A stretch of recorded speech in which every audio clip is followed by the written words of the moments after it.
నమస్తే సార్. ఈరోజు జగన్మోహన్ రెడ్డి గారు గుంటూరు మిర్చి యార్డులో రైతులకు సంఘీభావం తెలపడానికి అయితే వెళ్ళారు.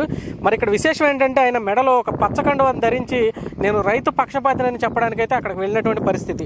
మరి గత 5 ఏళ్ళుగా అమరావతిలో భూములు ఇచ్చినటువంటి రైతుల్ని ఆయన ఏం చేశాడో మీకు తెలిసే ఉంటుంది. నిజంగా జగన్మోహన్ రెడ్డి గారు రైతు పక్షపాత. మరొక విషయం ఏంటంటే రైతుల సంఘీభావం కోసం వెళ్ళినటువంటి వైఎస్ జగన్ గారితో పాటు వైసీపీ లీడర్లు ఎవరైతే ఉన్నారో రైతులకు సంబంధించినటువంటి 14 మిర్చి టిక్కీలను కూడా దొంగతనం చేసి వాళ్ళు వేసుకొచ్చినటువంటి కార్లు ఏవైతే ఉన్నాయో వాటిల్లో వేసుకుపోయినటువంటి పరిస్థితి. అసలు జగన్మోహన్ రెడ్డి గారు ఆయన పార్టీ లీడర్లు గుంటూరు మిర్చి యార్డులో చేసినటువంటి పనిని ఒక రైతుగా మీరు ఏ విధంగా చూస్తారు? జగన్మోహన్ రెడ్డి పార్టీ లీడర్లు చేసినటువంటి దొంగతనానికి మీరు ఎటువంటి సమాధానం చెప్పదలుచుకున్నారు? అందరికీ నమస్కారం. అసలు జగన్మోహన్ రెడ్డే కులద్రోహి ఫస్ట్ మాట. రెండో మాట ఏంటంటే అసలు రైతు ద్రోహి. ఎందుకు రైతు ద్రోహి అంటున్నానంటే మేము 1631 రోజు మేము నిరాహార దీక్షలు చేస్తుంటే కనీసం ఆయన రాకపోగా ఏ మంత్రినైనా మా దగ్గర పంపించకుండా మమ్మల్ని నానా దుర్భసలాడిచ్చాడు అందరితోటి. మరీ బొత్స సత్యనారాయణ అయితే ఒక ఎడారి అన్నాడు. ఎడారిలోనే వస్తున్నాడు ఇవాళ ఆయన ఎమ్మెల్సీ అయి కూడా. జగన్మోహన్ రెడ్డి ఎట్టి పరిస్థితుల్లో కూడా ఆయన చేసే అన్ని దుర్మార్గ పనులు, దుష్ట పరిపాలన, దుష్టవ్యవహారాలు. రైతుల మీద ఆయనకి ఎటువంటి ప్రేమ లేదండి. ఉందేమో ఆత్మసాక్షిగా గుళ్ళోకి వెళ్ళి చెప్పమనమండి. యేసు ప్రభుని నమ్ముతాడు ఆయన. ఆ బైబిల్ పట్టుకొని నేను రైతు పక్షపాతిని చెప్పమనమండి. అదే రాజశేఖర రెడ్డి గారు చెప్పాడు నేను రైతు పక్షపాతిని. మరి అదే నిన్న మిర్చి యార్డుకి వచ్చాడు. ఏం మాట్లాడాడు ఆయన? దేనికి వచ్చాడు అసలు? అది ఇంత మంగళ చంద్రబాబు నాయుడు రానిచ్చాడు ఆడికన్నా? ఆయన పరిపాలనలో చంద్రబాబు నాయుడిని దేనికన్నా రానిచ్చాడా? ఎక్కడ పడితే అక్కడ పోలీసులతోటి నిర్బంధించి మరి విమానాశ్రయాల్లో కూడా 10 గంటలు, 12 గంటలు, 18 గంటలు ఉన్న సందర్భాలు కూడా ఉన్నాయి. అయినా కానీ నిన్న చంద్రబాబు నాయుడు గారు ఆయన మిర్చి యార్డుకి వస్తుంటే ఈరోజు ఎక్కడైనా సరే ఆయన్ని ఒక్క ఇంచెత్తు కూడా అనకుండా ఉంటే ఆయన మిర్చి యార్డుకి వచ్చి ఆయన అనుమాయులు వచ్చి దొంగతనాలు చేస్తారా? దోపిడీలు చేస్తారా రైతుని? అది సబబేనా? రైతు గిట్టుబాటు ధర లేక 21,000 అమ్మిన మిరపకాయలో నీ ప్రభుత్వంలో ఎంత అమ్మించావు నువ్వు? 7,000 అమ్మించావు. ఇవాళ 11,000, 12,000 అమ్ముతున్నాయి మిర్చి. దాని మీద మాట్లాడడానికి వచ్చావు కరెక్టే. నువ్వు రైతు పక్షపాతిగా వచ్చావు అనుకో. నువ్వు రైతు పక్షపాతి కాదు. నిన్ను నమ్మారు, కొంతమంది నమ్ముతారు నిన్ను. పనికి మాలిన వాళ్ళు పనికి వచ్చావు. నాబడ్డాడు అయితే నమ్మడం. నువ్వు రైతు పక్షపాతి కాదు. అసలు మిర్చి యార్డుకి దేనికి వచ్చినట్టు నువ్వు వచ్చినట్టుగా మాట్లాడు. సబ్జెక్టు మాట్లాడుతూ తెలుసుకో. రైతుల తరపున మాట్లాడుతూ నేర్చుకో. గిట్టుబాటు ధర లేదని అడుగు. వ్యవసాయ శాఖ మంత్రిని అడుగు. తప్పే ఉంది. చంద్రబాబు నాయుడిని తిట్టాలా, లోకేష్ని మాట్లాడా? ఏమనుకున్నా నువ్వు? సరే వచ్చావు. వచ్చిన తర్వాత నీ అనువాయులు మొత్తం ఏం చేశారు? టిక్కీలు దొంగతనం చేస్తారా? రైతుకు అదేనా మీరు చేసే మేలు? ఎప్పుడైనా సరే జగన్మోహన్ రెడ్డి అనేవాడు ఏ వ్యవస్థని సమూలంగా ఉంచడండి. మొత్తాన్ని నాశనం చేశాడు. ఇంకా నాశనం చేయడానికి ఆయన పూనుకున్నాడు. నిన్న ఇక్కడ సబ్ జైలు కాడికి వచ్చి ఏం మాట్లాడి, విజయవాడ సబ్ జైలు కాడికి వచ్చి పోలీసు వాళ్ళకి గుడ్డలాడ తీపిస్తానన్నాడు. సప్త సముద్రాలు ఉండదు, యువతలు తీసుకొస్తానన్నాడు. మరి నీ పరిపాలన ఏం చేశాను? నువ్వు పోలీసు వాళ్ళని నీ పరిపాలన ఏం చేశా? నా ఇంట్లో నేను మనుకోనంటే తలుపులు పగలగొట్టి నన్ను తీసుకెళ్ళారా బాబు? దానికి సమాధానం చెప్పు. నువ్వు దానికి చెప్పు సమాధానం. ఎంతమంది మరి మా మహిళల్ని అమ్మాయిని పట్టలేదంటే 15 రోజులు కోమాలో ఉండిపోయింది అమ్మాయి. ఆ రోజు ఏమైనా మాట్లాడావు నువ్వు బయటకు వచ్చి? నువ్వు ఆ రోజు నువ్వు అధికారంలో ఉండవు. నీ ఇష్టానుసారం చేసావు. దుర్మార్గ పరిపాలన అంతా చేసావు. నువ్వు ఒక దుర్మార్గుడు రా బాబు జగన్మోహన్ రెడ్డి. నువ్వు రైతు పక్షపాతి మాత్రం కాదు. నువ్వు రామాకు. ఎందుకంటే నువ్వు వచ్చిన కాడి నుంచి ఏదో ఒక తిరణాలే. మరి ఇలా రైతుని 11 టిక్కీలు మిర్చి అంటే ఎంత లాసు రైతులకి? నువ్వు రైతు మేలు కోరేవాడివా? నీ వెనకమాల వచ్చేవాళ్ళు ఒక దొంగలు. మీదంతా దొంగల ముఠ, దొంగల రాజ్యం నీది, దోపిడీ రాజ్యం నీది. అంతేగాని నువ్వు ఎవరిని బాగు చేసే పరిస్థితి మాత్రం లేదు. రాజధాని రైతులు నిలువును ముంచావు. మరి వాళ్ళకి ఆర్ఆర్ గ్రాంట్ వేసావా పోలవరానికి? మరి చంద్రబాబు నాయుడు గారు వేశారు కాబట్టి వాళ్ళు చెప్పుకుంటున్నారు. మరి నువ్వు ఆ రోజే చెప్పావు నేనే రూపాయలు ముద్రించట్లేదు, నా దగ్గర లేవని. రైతులంతా మోసం చేసావు. నువ్వు రైతు పక్షపాతి ఎట్ట అవుతావు? నువ్వు రైతు ద్రోహివి. నువ్వు ముమ్మాటికి ద్రోహివి నువ్వు జగన్మోహన్ రెడ్డి. నువ్వు ఎక్కడికైనా సరే రైతు పేరెత్తి మాట్లాడడానికి నువ్వు అర్హుడు కాదు, నువ్వు అనర్హుడివి. గుర్తుపెట్టుకో. ఎప్పుడైనా సరే మాట్లాడబాక. ఇట్లాంటి దుష్పరిపాలన చేయబాక. ఇప్పుడైనా పరిపాలన గాడిలో పెట్టాడు చంద్రబాబు నాయుడు. గాడిలో పడింది. 2 నెలల్లో పడిపోయింది. నువ్వు దాన్ని దృష్టిలో పెట్టుకొని మాట్లాడుతూ నేర్చుకో.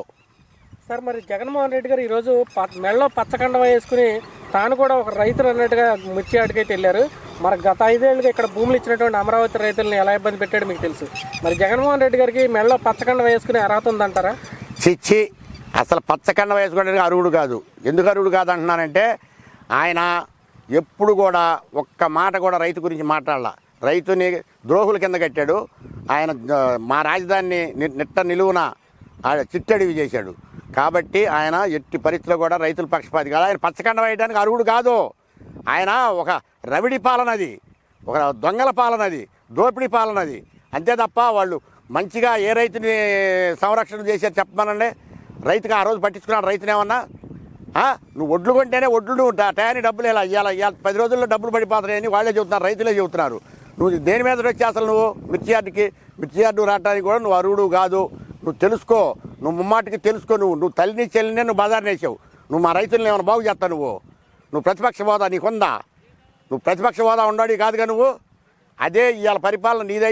ఇదే చంద్రబాబు నాయుడు మిర్చి యార్డు రావడం అయితే నువ్వు 1000 మంది పోలీసులు పెట్టి అడ్డుకొని చంద్రబాబు నాయుడు నడి రోడ్డు మీద నిలబెట్టేవాడు నువ్వు. కానీ నిన్ను ఆయన సౌహృదయంతో మంచి హృదయం ఉంది కాబట్టి చంద్రబాబు నాయుడికి నిన్ను నడి రోడ్డు మీద నిలయలా. అది గుర్తుపెట్టుకో. ఇప్పుడైనా సక్రమంగా మాట్లాడతాం, సబ్జెక్ట్గా మాట్లాడుతూ నేర్చుకో. సార్, మరి జగన్మోహన్ రెడ్డి గారు జనవరి నుంచి ప్రజల్లోకి వస్తానని చెప్పారు. కానీ ఆయన పార్టీ నాయకులు ఎవరైనా జైలుకి వెళ్తే తప్ప ఆయన బయటకు రాని పరిస్థితి. దీన్ని ఏ విధంగా చూడచ్చు? ఆయన పీనకలతోటి శవాలతోటి రాజకీయం చేస్తాడా ఆయన? ఇప్పుడు ఏమి ఆయన మంచి పరిపాలన దక్షుడు కాదు కదా. అర్థమైందా నీకు? మరి పోలీసులనే బట్టలు తీసి నిలబెడతాడు. ఎవరిని ఎవరో తీసి నిలబెడతాడు? నువ్వు నిలబెట్టేవాళ్ళు నిలబెట్టు. మీ వాడు వాడొకడు గోరట్లా వాడు బట్టలు తీసి చూపించాడుగా. అట్ట మీ వాళ్ళని నిలబెట్టుకో. గుడివాడ అమర్నాథ్ నిలబెట్టుకో, అమ్మటి రాంబాబు నిలబెట్టుకో, లేకపోతే పేరు నానిని కొడాల నానిని వాళ్ళు నిలబెట్టుకో. నువ్వెవరు పోలీసులు నిలబెడతానికి? వాళ్ళు జీవితకాలం ఉండేవాళ్ళు వాళ్ళు. నువ్వు రాజకీయ నాయకులు ఎన్నాళ్ళు ఉంటారు? మనం ఎన్నాళ్ళు ఉంటాం రాజకీయ నాయకులవే? మహా ఉంటే 5 సంవత్సరాలు ఉంటాం. నువ్వేమయ్యా, నీ బతికేమైంది? అందుకే నీకు జనం 151 సీట్లను అలా తీసుకొచ్చి మధ్యలో 5 వదిలేసి 11 సీట్లకు పరిమితం చేసినా కానీ నీకు సిగ్గు శరం లేదు. సాక్షాత్ మీ అమ్మ కూడా చెబుతుంది మావాడు మంచోడు కాదని. ఇంకా అంతకంటే నీ చెల్లి చెబుతుంది మావాడు మంచోడు కాదని. సునీతమ్మ గారు చెబుతుంది మావాడు మంచోడు కాదని. ఇంతమంది చెబుతున్నా కానీ నీకు సిగ్గు శరం లేకుండా నీ ఇష్టానుసారం వచ్చి ఎక్కడ పడితే అక్కడ ఎట్ట పడితే అట్ట మాట్లాడి చంద్రబాబు నాయుడు దూషించే మాటలు మాట్లాడితే సభ మెచ్చదు. గుర్తుపెట్టుకో. అంత మాత్రం నేను చంద్రబాబు నాయుడు మనిషిని కాదు. నేను ఖచ్చితంగా కాంగ్రెస్ వాదిని. నువ్వు చేసే అన్ని తప్పులు తడకలు. అసలు ఈ రైతులే మిరపగాలు ఎత్తుపాటు ఏందా మీ వాళ్ళు? నువ్వు ఎందుకు తీసుకొచ్చి అట్లాంటి దొంగలే? నీ ఎమ్మటి ఉండేదే దొంగలు, నీ ఎమ్మటి ఉండేదే రవిడీలు. నువ్వు ఎస్సీలు అంటే ప్రేమ లేదు, ఎస్టీలు అంటే ప్రేమ లేదు, మైనార్టీలు అంటే ప్రేమ లేదు, నీకు ఎవరంటే ప్రేమ ఉంటుంది? రైతులంటే ప్రేమ లేదు. నువ్వు అందరినీ నిట్ట నిలువున సముద్రంలో ముంచావు, మహాసముద్రంలో ముంచావయా. ఇవాళ తేలటానికి పాపం చంద్రబాబు నాయుడు గారు కాబట్టి సరిపోతుంది. కానీ ఇవాళ ఎవరి వల్ల అయ్యేది కాదు. మా రాహుల్ గాంధీ గారి వల్ల కూడా అయ్యేది కాదు ఈ రాష్ట్రాన్ని బాగు చేయటం. తెలుసా నీకు? గుర్తుపెట్టుకో. నువ్వు రాహుల్ గాంధీ గారి వల్ల కూడా, మా పార్టీ ఆయన వల్ల కూడా కాదు. ఇది ఒక చంద్రబాబు నాయుడు వల్ల అయింది ఈ రాష్ట్రాన్ని బాగు చేయటం. ఆయన బాగు చేయని నువ్వు ప్రతిసారి రోజు ఒక మీటింగ్ పెట్టి, రోజు ఒక రైతు అని, ఒక రోజు కార్మికుడని, ఒక రోజు కర్షకుడని, ఇట్లాంటి భోగవేసాలు అయిపోకు. నువ్వు ఒక నటన సూత్రధారివి. నువ్వు నటనలో కూడా నీకు అసలు ఆస్కార్ అవార్డు ఇవ్వాలి నీకు. ఎందుకంటే నువ్వు ఇలా పచ్చకండ వేసావు, రేపు ఇంకా లంగావడి కూడా వేస్తావు. నువ్వు నీ ఓట్ల కోసం, నీ అధికార దాహంతో నువ్వు లంగావడి వేసి కూడా నువ్వు రోడ్ల మీద బయలుదేరుతావా? నీకు సిగ్గు శరం ఏమి లేదు. నువ్వు ఏదైనా వేయగలుగు. లేదు పంజాబీ డ్రెస్ అయినా వేస్తావు. నువ్వు గుర్తుపెట్టుకో జగన్మోహన్ రెడ్డి.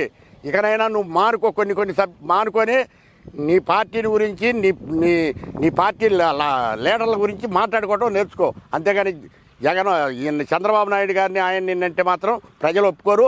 నువ్వు రేపు ప్రజల్లోకి రా, తెలిసింది నీ బతికేందో.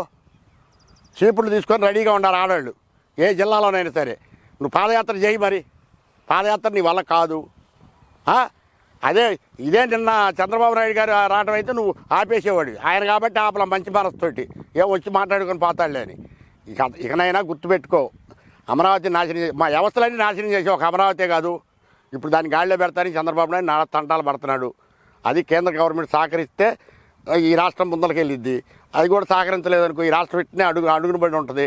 ఈ రాష్ట్రానికి నాశనానికి పుట్టావు కానీ నువ్వు ఈ రాష్ట్రం బాగు చేయడానికి పుట్టలేదు జగన్మోహన్ రెడ్డి. గుర్తుపెట్టుకో. జై అమరావతి, జై జై అమరావతి.